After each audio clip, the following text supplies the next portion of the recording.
الحمد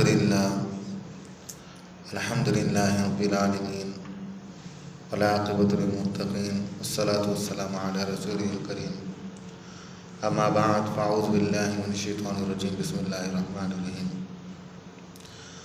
يا أيها الذين آمنوا كتب عليكم الصيام كما كتب على الذين من قبلكم لعلكم تتقون صدق الله العظيم صدق رسوله النبي الكريم السلام علیکم ورحمۃ اللہ وبرکاتہ۔ سب سے پہلے آقا انعام رحمت مصطفیٰ حضرت محمد مصطفیٰ صلی اللہ علیہ وسلم کی بارگاہ اقدس میں ہدیہ درود شریف پیش کیجیے۔ بڑی اللہم صلی علی سیدنا محمد وعلی آل سیدنا محمد وبارک وسلم۔ والصلاۃ والسلام علیک یا رسول اللہ، والصلاۃ والسلام علیک یا حبیب اللہ۔ جو میں نے آیت کریمہ کی تلاوت کی سورہ نساء کی آیت ہے، سورہ بقرہ کی آیت ہے۔ اس میں اللہ رب العزت ارشاد فرماتا ہے یا ایھا الذین آمنوا، اے ایمان والو، کتب علیکم الصیام، تم پر روزے فرض کیے گئے ہیں، کما کتب علی الذین من قبلکم لعلکم تتقون، جیسے پچھلے نبی کی امت پر فرض کیے تھے تاکہ تم تقوی والے بن جاؤ۔ اللہ رب العزت نے ہمیں جو روزے کا حکم دیا ہے اس کا مقصد یہی ہے کہ ہم تقوی والے بن جائیں۔ تقوی کے معنی ہے کہ اللہ سے ڈرنے والا بن جائیں، اللہ سے ڈرنے والا بن جائیں۔ ہر عبادت کی اسپریچول فارم ہوتی ہے اور فزیکل فارم ہوتی ہے، یعنی روحانی طور پر بھی اور جسمانی طور پر بھی۔ ہم نے جب روزے کو جسمانی طور پر اپلائی کر لیا، اب اس کے بعد چاہیے کہ ہم روحانی طور پر اس کو اپلائی کریں کہ ہم متقی بن جائیں، پرہیزگار بن جائیں۔ جو بندہ روزہ رکھتا ہے پھر اس کے بعد وہ افطار تک کچھ کھاتا پیتا نہیں،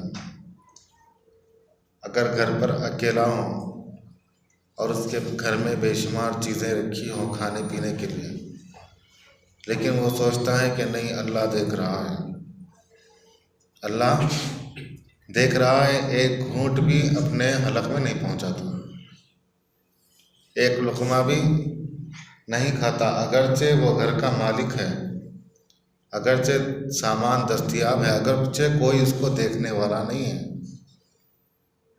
بس اس کے دل میں کیا خوف ہے؟ اللہ دیکھ رہا ہے۔ بس یہی کیفیت سال کے 12 مہینے ہونی چاہیے، سال کے 12 مہینے ہونا چاہیے، صبح اور شام ہونا چاہیے، ہر دن ہر آن یہ کیفیت ہونا چاہیے کہ اللہ ہمیں دیکھ رہا ہے، اللہ ہمیں دیکھ رہا ہے۔ بہت سارے گناہوں سے بچ جائیں گے، بہت سارے گناہ سے بچ جائیں گے۔ اب کسی سے پوچھے بھائی روزہ ہے تو روزہ ہے، اگر سامنے والا بول رہا ہے کہ میں روزہ ہوں تو اس کو ماننا ہے، کیوں؟ اس کے اللہ کے درمیان کی بات ہے، کیونکہ روزے کے اندر ریاکاری نہیں ہے۔ اب کوئی کسی سے پوچھے فجر کی نماز پڑھے، اگر کوئی جھوٹ بولا کہ میں نماز پڑھا تو وہ کہے گا تم فجر میں تو دکھے نہیں، تم اکثر یہ مسجد میں نماز پڑھتے تھے، یہ جھوٹ ہو گیا۔ گھر میں ہیں بیٹھے ہوئے، گھر میں پوچھا گیا کہ نماز پڑھے، ہاں پڑھ لیا، لیکن گھر میں کبھی دکھے نہیں نماز پڑھتے ہوئے، پکڑا گیا۔ کیونکہ دکھا کر نماز پڑھنا ضروری ہے، لیکن روزے کا مسئلہ ایسا ہے کہ بندہ کسی نہ کسی طریقے سے اپنا روزہ توڑ سکتا ہے، لیکن کیوں نہیں توڑتا؟ کیونکہ اللہ دیکھ رہا ہے۔ ہر چیز میں ریاکاری ہے، لیکن روزے میں ریاکاری نہیں ہے، دکھاوا نہیں ہے، کیونکہ اللہ اس کا بندہ جانتا ہے کہ وہ روزہ ہے یا نہیں ہے۔ تو بتانا مقصد یہ ہے کہ جیسے آپ اللہ سے ڈر کر روزہ رکھتے ہیں اور روزے کو توڑتے نہیں، روزے کی حفاظت کرتے ہیں، ویسے ہی اپنے ایمان کی حفاظت کرنا، اپنے ایمان کی حفاظت کرنا۔ جھوٹ نہیں بولنا، غیبت نہیں کرنا، چغلی نہیں کرنا، حسد نہیں کرنا، کیونکہ روزے کا مقصد ہی تقویٰ یعنی اللہ سے ڈرنے والا بننا۔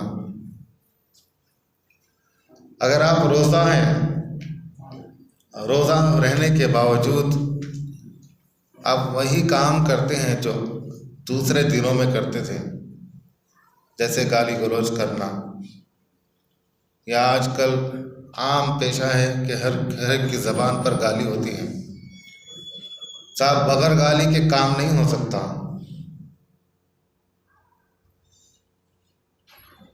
گالی دینے سے آپ کے مسئلے حل نہیں ہوتے، یہ آپ کا کہنا ہے، لیکن ہمارے پیارے نبی صلی اللہ علیہ وسلم نے اخلاق کریمانہ کے ذریعے سے سارے دنیا میں اسلام پھیلا دیا۔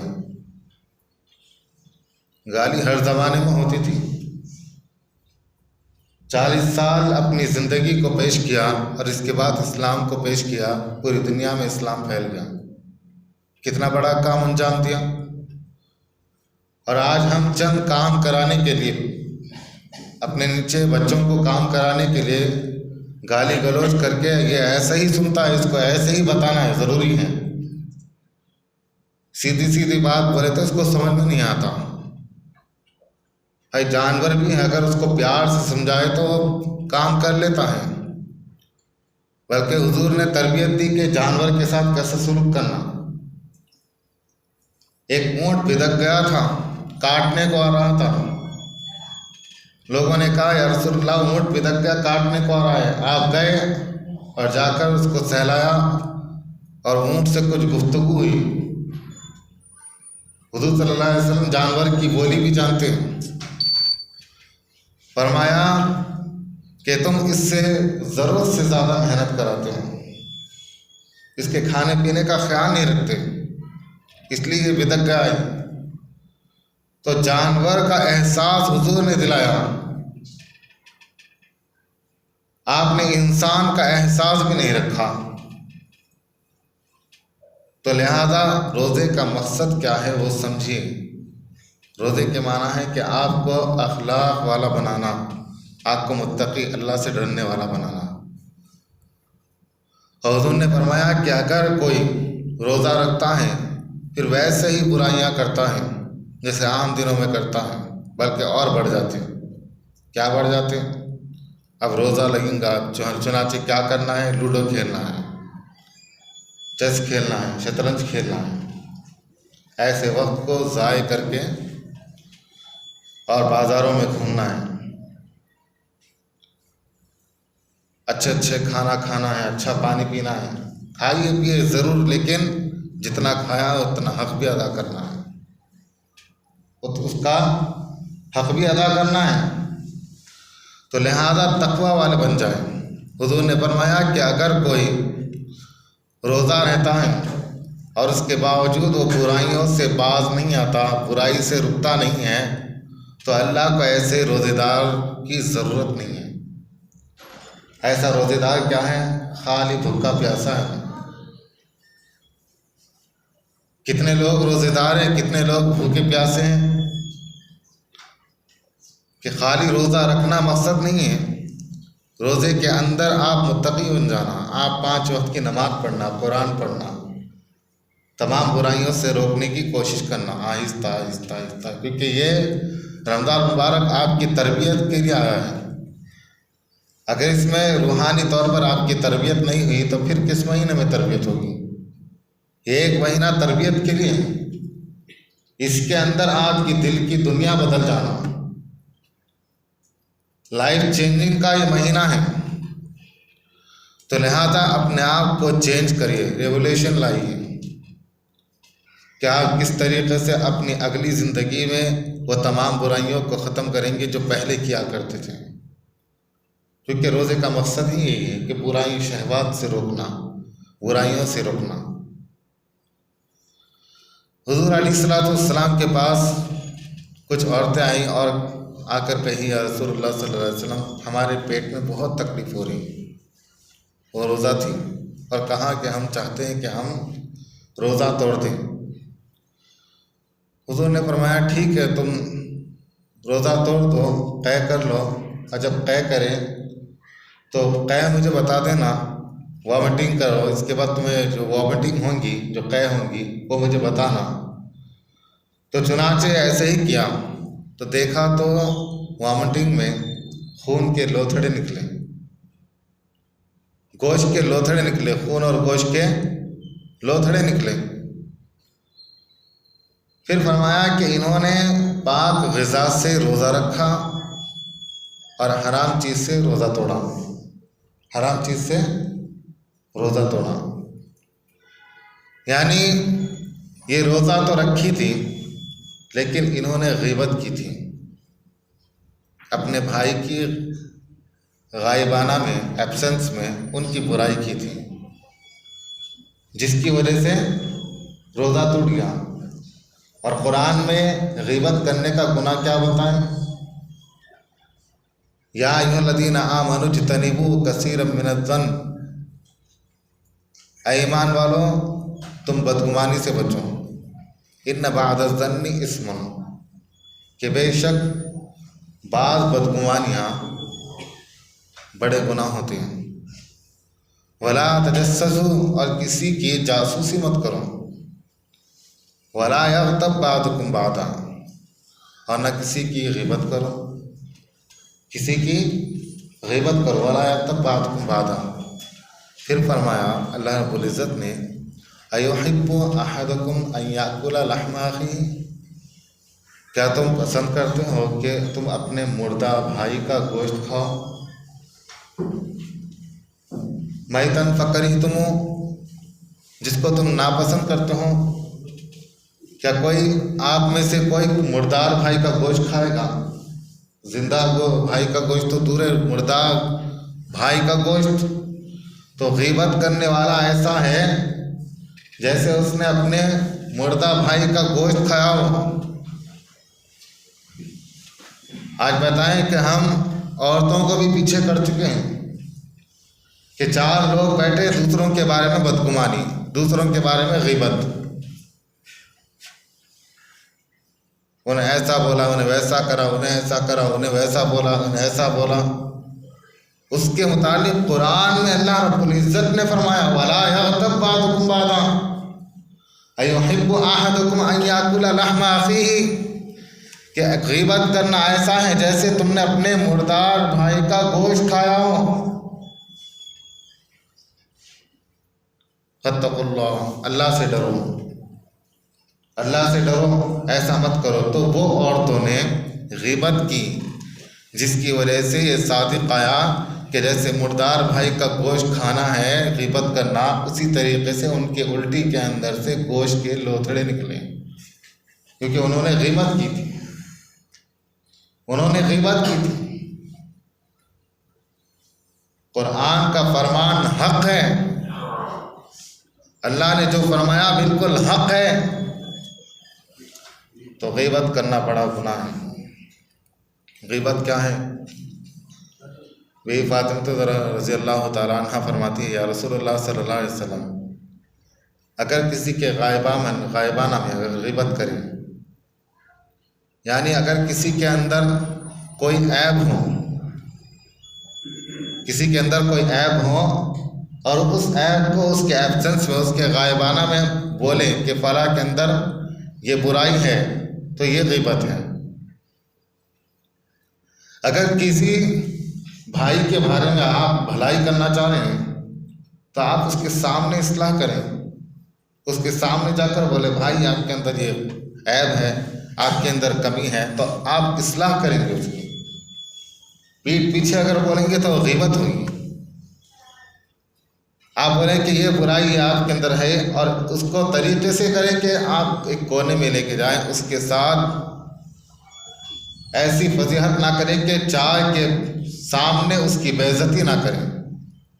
چار لوگوں کے سامنے اصلاح کرنا مقصد رہیں گا، دروازے کو کھٹکا مارنا ہے، دروازہ توڑنا نہیں ہے،